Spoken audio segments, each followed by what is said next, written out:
Diretora ADB e Timor-Leste despede Prezidente Repúblika no promete se kontinua apoia dezenvolvimentu e nasaun. Diretora Banco Desenvolvimento Asiático Estefânia Dina Quintané, ao encontro despedida do Presidente da República Geramos Horta, também completa o mandato tinantolo Timor-Leste, no tempo basic se bafali Filipinas. Durante o encontro despedida, a diretora ADB no se festado colia com a apoia Sira, nebe ADB foi ona Timor-Leste durante ne, liu apoia Timor-Leste na adesão baseada no mos desenvolvimento infraestrutura básica, no diversificação na economia. No promete que se continua apoia desenvolvimento e a nação ne, li Russi foi fundo no assistência técnica Sira.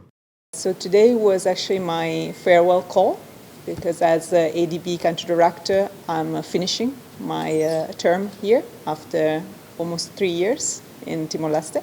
And so I paid a courtesy call on the president to thank him for his support to ADB and to ask him also to continue supporting ADB after also my term is finished, because we will have soon a new country director. The process, of course, is ongoing right now. To me, the biggest achievement is definitely the support to ASEAN accession. I think it's going to be really transformational.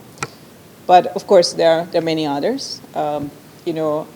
Supporting key infrastructure like the airport, the solar power in Manatutu, roads, connectivity, but also supporting new areas like social protection with MSSI, the program Sanutrio. So expanding also beyond the classic infrastructure support and increasing also our technical support, so the grant support, in addition to our biggest investment projects. And of course, the biggest achievement is to have built a trust with the government, a relationship based on trust, and also having, of course, learned a lot about Timor-Leste.